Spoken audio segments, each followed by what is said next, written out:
கேள்வி பார்வையாளருக்கு வணக்கம். இந்த நேர்காணலில் நாம் சந்திக்க இருக்கும் சிறப்பு விருந்தினர் விடுதலை சிறுத்தைகள் கட்சியின் மதுரை சிவகங்கை மண்டல செயலாளர் மாலின் அவர்கள். சார் வணக்கம். வணக்கம். தமிழ்நாட்டினுடைய தந்தையாக இருக்கக்கூடிய பெரியார் அவர்கள் நாம் தமிழர் கட்சியினுடைய ஒருங்கிணைப்பாளர் சீமான் அவர்கள் அண்மையில் விமர்சித்தது தமிழ்நாடு முழுவதும் ஒரு பதற்றத்தை ஏற்படுத்தி இருக்கிறது. அதனை தாண்டி பல்வேறு இடங்களில் அவருடைய உருவமை எரிக்கப்பட்டது. அவருக்கு எதிராக ஆர்ப்பாட்டங்கள், போராட்டங்கள், பல்வேறு வழக்குகள்லாம் தொடரப்பட்ட நிலையில் நேற்றைய தினம் மதுரையில் உள்ள ஹைகோர்ட்டில் அவர் மீது நடவடிக்கை எடுக்கின்ற மாதிரியான ஒரு கருத்தையும் தெரிவிச்சிருக்காங்க. விசிக தந்தை பெரியார் அவனுடைய கொள்கையில் 35 ஆண்டு காலமாக பயணித்துட்டு இருக்கீங்க. இந்த சம்பவத்தை நீங்கள் எப்படி சார் பார்க்குறீங்க? விடுதலை சிறுத்தை கட்சி 90 தொடக்கத்தில் புரட்சி அம்பேத்கர், தந்தை பெரியார் அரசியல் கோட்பாட்டை தான் முன்வைத்து தலைவர் எழுச்சி தமிழர் பல்வேறு மேடைகள் பேசியிருக்கார். தந்தை பெரியார் அவர்களை தொடர்ந்து தமிழ்நாட்டு அரசியலில் முதன்மைப்படுத்தியவர் அண்ணன் எழுச்சி தமிழர் என்றால் திராவிட இயக்கங்களை மறந்து போன சூழலில் தந்தை பெரியார் அவர்களை முதன்மைப்படுத்தி பல்வேறு நிகழ்வுகளை ஒருங்கிணைத்திருக்கிறார் விடுதலை சிறுத்தைகள். தலைவர் எழுச்சி தமிழர் அவர்கள் நேற்று மதுரை விமான நிலையத்தில் பத்திரிகையை சந்திக்கும் போது சீமான் இப்படி பேசினாரே என்று கேள்வி கேட்கும் போது, சீமான் இப்படி பேசியது ஒரு அஜெண்டாவோடு இருக்கிறார். சீமானுக்கு பின்னாடி சீமான் பெரியாரை இழிவுபடுத்தி அவமானப்படுத்தியது யாருக்கு லாபமா இருக்கும், யாருக்கு தேவையாக இருக்கும் என்றால் RSSக்கு, அண்ணாமலைக்கும் தேவையாக இருக்கும் என்று அண்ணன் எழுச்சி தமிழர் சொன்னார். அதை தான் நானும் சொல்கிறேன். சீமான் பேசுவது முழுக்க முழுக்க வலதுசாரி அரசியல் தான். அது யாருக்கு ஆதரவாக இருக்கும் என்றால் RSSக்கும் அண்ணாமலைக்கும் ஆதரவாக இருக்கும். RSSக்கும் அண்ணாமலையுடைய அஜெண்டாவை சீமான் தொடர்ந்து தமிழ்நாட்டில் பேசுகிறார். இதுதான் பேசணும். ஏன்னா அவரோட அவதூறு பரப்புறார். நீ விமர்சனம் என்பது வேறு, அவதூறு என்பது வேறு. பெரியார் மீது விமர்சனங்கள் இருக்கு. பெரியார் என் தமிழை காட்டு மிராண்டி மொழி என்று சொன்னார். அன்றைக்கு அந்த சூழலில் ஏன் சொன்னார் என்று அந்த காலத்துக்கு தெரியும். அந்த காலத்துல ஆங்கிலம் 2ஆம் மொழியா வேண்டும், ஆங்கிலம் உலக பொதுமொழியா இருக்கு, கற்றுக்கணும் அப்படின்னு பெரியார் சொன்னார். இந்தி வேண்டாம் என்று சொன்னார் பெரியார். ஆனால் கடைசி வரைக்கும் பெரியார் தன் வாழ்நாள் முழுவதும் தமிழ்நாடு தமிழருக்கு என்று இறுதி மூச்சு சாகும் வரைக்கும் போராடினார். அப்படிப்பட்ட ஒரு மகத்தான பேரும் தலைவரை காமராஜோட நட்பா இருந்தார், ராஜாஜோட நட்பா இருந்தார்.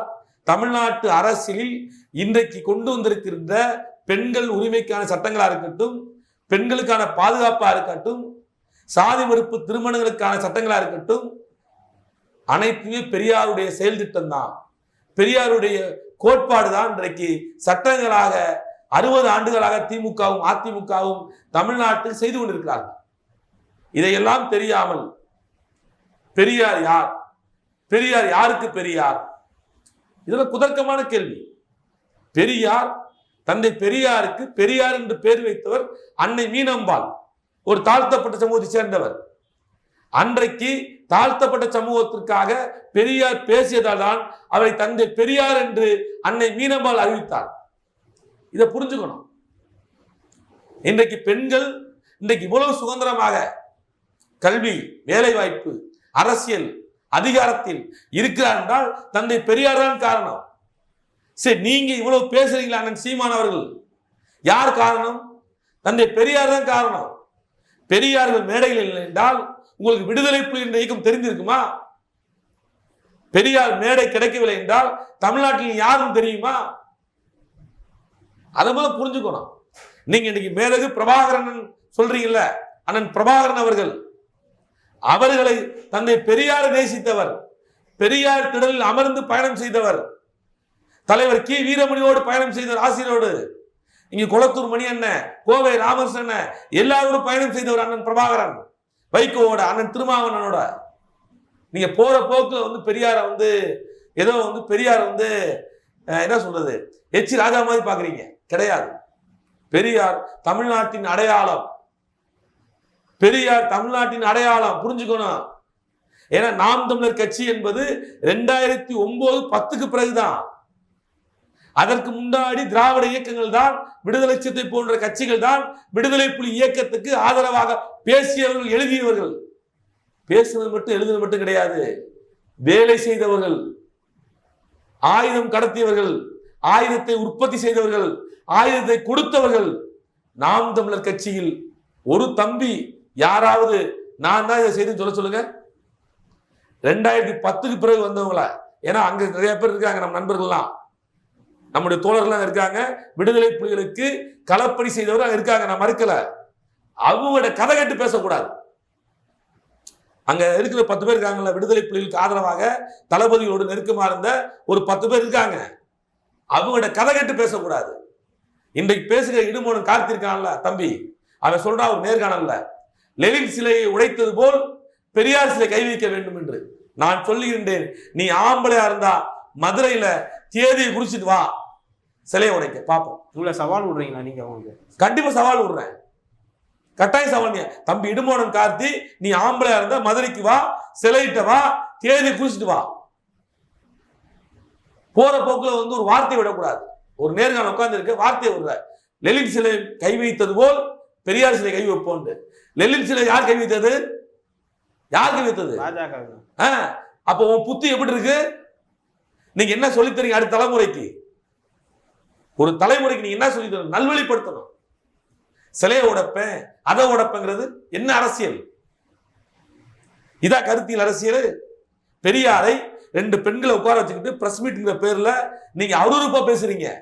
உங்க பெத்த பிள்ளைய பேசுவீங்களா? அப்படி உங்க மனைவி உட்கார்ந்து பேசுவீங்களா? இப்படி பெரியார் தன்னுடைய வளர்ப்பு மகள்கிட்ட சொல்றது கூச்சமா இருக்கு.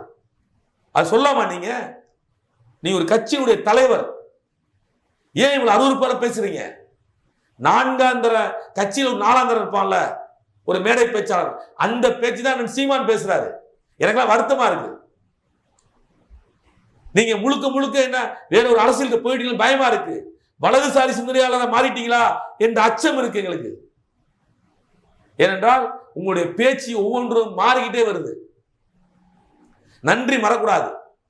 நமக்கு மேடை போட்டு நம்மளை வளர்த்த அரசியல் கட்சிகள், அரசியல் இயக்கங்கள் நன்றி மறக்கூடாது. நீங்க வரலாறு பேசுங்க, தப்பு கிடையாது. எல்லோருமே விமர்சனம் இருக்குல்ல, உங்க மேல விமர்சனம் இல்லையா? சீமானன் மேல விமர்சனம் இருக்கா இல்லையா? இருக்குல்ல.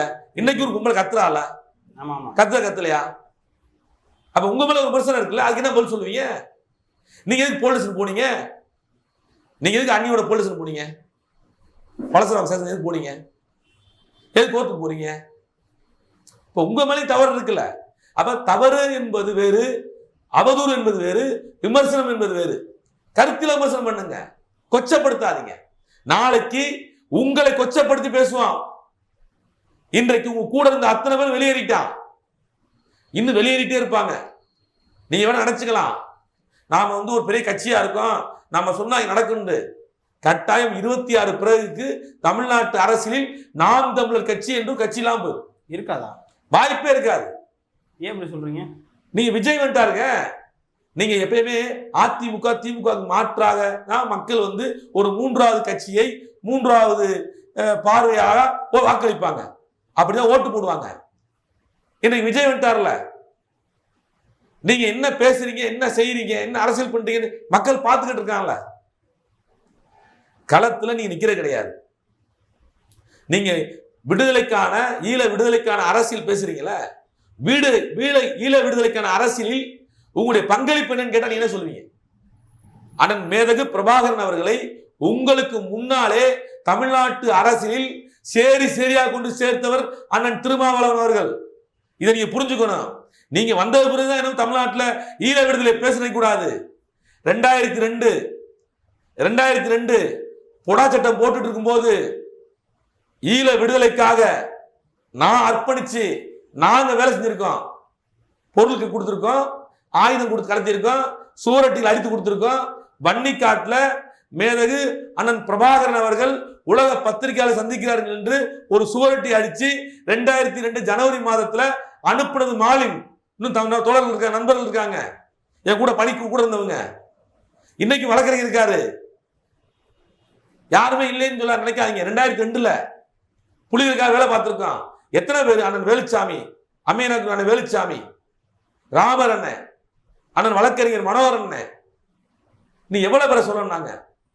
இருளாண்டி, செங்கண்ணன், உங்க கட்சியில் இருக்கவங்க தான், எல்லாரும் கூட தான் இருந்தாங்க. புலிகளுக்காக நான் வேலை செஞ்சிருக்கோம், புலிகளுக்காக கஷ்டப்பட்டு இருக்கோம். நீங்க ஒண்ணுமே செய்யாம நீங்க மட்டும்தான் போய் அண்ணன் பிரபாகரனை பார்த்துட்டு வந்துட்டு உங்க தம்பியை கூட கதறினா நான் என்ன செய்ய முடியும்? விடுதலை புலியின் தலைவர் அண்ணன் மேதகு பிரபாகரன் அவர்களே ஒரு கட்டத்தில் தவறு செய்துட்டாரு. நீங்க சொல்றீங்களா இன்னைக்கு இஸ்லாமியர்களுக்கு எதிராக பெரியார் பேசினார் என்று ஒரு கட்டமைப்பு உருவாக்குறீங்கள, அதே மேதகு பிரபாகரன் அவர்கள் இஸ்லாமியர்கள் தொழுகை நடத்தும் போது குண்டு மலை பொழிவிட்டாரு பள்ளிவாசல்ல. வரலாறு. கடுமையான எதிர்ப்பு உலக நாட்டிலிருந்து. உலகத்தில் இருக்க அத்தனை இஸ்லாமியரும் அண்ணன் மேதகு பிரபாகரனை விமர்சனம் செய்து கொண்டிருக்கார்கள். இன்றைக்கு வரைக்கும் இஸ்லாமிய இயக்கங்கள் முழுமையாக ஈழ விடுதலை பேச மாட்டாங்க. என்ன காரணம்? பள்ளிவாசல் தொழுகை நடத்தும் போது விடுதலை புலிகள் தாக்குதல் நடத்திட்டாங்க, அதனால பேச மாட்டாங்க. இது வரலாறு. நீங்க பெரியார் தப்பா கட்டமைக்கிறீங்க. அண்ணன் பிரபாகரன் மீது தப்பு இருக்குல்ல, தொழுகை நடத்தும் போது தாக்குதல் நடத்தினார்ல, அதை எங்க கொண்டு சேர்ப்பீங்க? அம்பேத்கரை உயர்த்தியும் பெரியாரை தாழ்த்தியும் பேசுறீங்க. கிடையாது. தந்தை பெரியார் அவர்கள் அம்பேத்கரை தலைவராக ஏற்றுக்கொண்டவர். பெரியாரை தலைவர் அம்பேத்கர் அவர்கள் தலைவராக ஏற்றுக்கொண்டவங்க. ஒரு பேர் இருக்கு, வடநாட்டின் பெரியார் என்று அம்பேத்கர் சொல்லுவாங்க, தென்னாட்டின் அம்பேத்கர் என்று பெரியாரை சொல்லுவாங்க. இதெல்லாம் தெரியாமல் போற போக்குல அவரை கொச்சப்படுத்தி அவரை அவமானப்படுத்தி அந்த ஒரு அடையாளத்தை பிம்பத்தை சிதைக்கிறதுல இதே மாதிரி உங்களை சிதைச்சிருவாங்க, உங்களை அம்பலப்படுத்துவாங்க. அவருக்கு இந்த மாதிரியான பேசுவதற்கான காரணம் என்ன? ஏன்னா தனி கட்சி வச்சிருக்காங்க, பாசிச சிந்தனையோட தொடர்ந்து பாஜக போல செயல்படுறாரு. இல்ல, அவர் பாஜக பி டீமா மாறிட்டார். பாஜக மாதிரி செயல்படல, பாஜகவே மாறிட்டார். நம்ம பி டீம்னு சொல்ல தேவையில்லை. அவருடைய வலதுசாரியா மாறிட்டாரு. அவர் வேற ஒரு உலகத்துல இருக்காரு அப்படின்னு சொல்ல முடியும். வேற ஒரு உலகத்துக்கு போயிட்டாரு. எப்படி நித்யானந்தம் போனார்ல ஒரு உலகத்துக்கு, அந்த மாதிரி வேற ஒரு உலகத்துக்கு போயிட்டாரு. இப்ப அவர் கட்சியில இருக்கிற காளியம்மாள், அக்கா காளியம்மாள், அண்ணன் ஜெகதீச பாண்டியெல்லாம் எங்க போனாங்க? வெற்றிக்குமரன் போயிட்டார், பட்டரம் போயிட்டா வச்சுங்களேன். இப்ப கரண்ட் இஷ்யூவா ஜெகதீச பாண்டி என்ன செய்யறார்? அண்ணன் விடுதலையுடைய அசோசியேட் டைரக்டர். அக்கா காளியம்மாள் எங்க போனாங்க?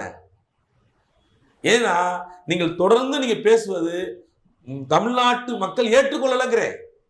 நீங்க மக்கள்கிட்ட ஆய்வு பண்ணல. பெரியாரை நீங்க ஏதோ போற போக்குல பிரஸ் மீட்ல பேசிட்டு போயிட்டீங்க. இது தமிழ்நாட்டில் எவ்வளவு கிளர்ச்சி ஆகுது தெரியுங்களா? உங்களுக்கு ஓட்டு போட யோசிப்பான். நீங்க அதை புரிஞ்சுக்கங்க. வாக்கு செலுத்துறவன் உங்களுக்கு யோசிப்பான். நீங்க அவதூறு பரப்புறது, ஒரு தனி மனித பிம்பத்தை உடைப்பது, அதெல்லாம் அரசியல் கட்சிக்கு நல்லது கிடையாது, அரசியல் தலைவர் நல்லது கிடையாது. தமிழ்நாட்டில் பெரியாரை நீங்கள் விமர்சனம் செய்த போது, அவதூறு பரப்புற போது உங்களுக்கு ஆதரவு எத்தனை பேசுனாங்க? எச் ராஜா, அண்ணாமலை. எச் ராஜா, அண்ணாமலை. மற்ற யாரும் உங்களுக்கு பேசுன ஆதரவா? எல்லாருமே உங்களுக்கு எதிர்ப்பாக நிற்கிறாங்க. நீங்க என்ன நினைச்சுக்கலாம், சண்டைக்கு தயாராயிட்டான், சண்டை போட வா ஊன்னு பேசலாம். வேணாம். இல்ல, தினமும் என்னை பேசிக்கிட்டே இருக்கணும், பேசிக்கொள்ளலாம் ஒரு தலைவர். அது ஒரு மனநோய்ங்கிறேன். அது ஒரு மனநோய். டெய்லி ஊடகத்துல பேசணும், ஊடகம் என்னை பெருசா பேசிக்கிட்டே இருக்கணும், யூடியூப்லயும் மெயின் ஸ்ட்ரீம் மீடியாலையும் நான் தான் நிக்கணும். அது ஒரு மனநோய். நான் அப்படிதான் பாக்குறேன். அது கிடையாது. மக்களுக்கான விடுதலையை, மக்களுக்கான அரசியலை மக்கள்கிட்ட போய் நிக்கணும். வெறும் மீடியாவில் பேசிட்டு மட்டும் முடியாது. மக்கள்கிட்ட போய் நில்லுங்க, மக்கள்கிட்ட வேலை செய்யுங்க. நீங்க வாங்க, பெரியார் சரியா தவறா என்று மக்கள் தீர்மானிக்கட்டும். நீங்க யாரு, நான் யாரு? பெரியாரை தீர்மானிப்பு நீங்க யாரு, நான் யாரு? மக்கள் தீர்மானிப்பா. நீங்க ஒரு அரசியல் கட்சி நடத்துறீங்கன்னா மக்கள்கிட்ட எப்படி நடக்குன்னு பேசுங்க, எப்படி வாக்குவாங்கன்னு பேசுங்க. அது தப்பு கிடையாது. விமர்சனம் எல்லோரும் மீது விமர்சனம் இருக்கு. அண்ணா மீது இருக்கு, கலைஞர் மீது இருக்கு, அண்ணன் பிரபாகரன் மீது கூட விமர்சனம் இருக்கு. யாரு மீது விமர்சனத்துக்கு அப்பாற்பட்ட மனிதர்கள் யாரும் கிடையாது. உங்க மீது கூட இருக்கு விமர்சனம் இருக்கு. நான் உங்களுக்காக சப்போர்ட் பண்ணி பேசுறேன். நானு உங்களை தப்பா பேசும் போதெல்லாம் நான் சொன்னேன், தப்பா பேசக்கூடாதுன்னு நிறைய பேர் போன் பண்ணி சொன்னேன். அவர் ஒருமையில பேசாதீங்க, அவரை தப்பா பேசாதீங்க, அவர் அந்த பொண்ணோட முடிச்சு போட்டு பேசாதீங்க அப்படின்னு நிறைய பேர் வக்காலத்து வாங்கினேன். என்னை நிறைய பேர் வை வாங்கினேன். ஆனால் இன்றைக்கு நீங்கள் பெரியாரை பேசும்போது எனக்கு உண்மையிலே தூக்கம் வரல. 2 நாள் தூக்கம் வரல, வருத்தமா இருக்கு. அதனால் தமிழ்நாட்டு மக்களுடைய மனநிலையை புரிந்து கொண்டு நாம் தமிழர் கட்சி செயல்பட வேண்டும். இல்லை என்றால் தமிழ்நாட்டு மக்கள் தக்க பாடம் புகட்டுவார்கள் என்று சொல்லி சொல்கிறேன். நன்றி சார். நன்றி.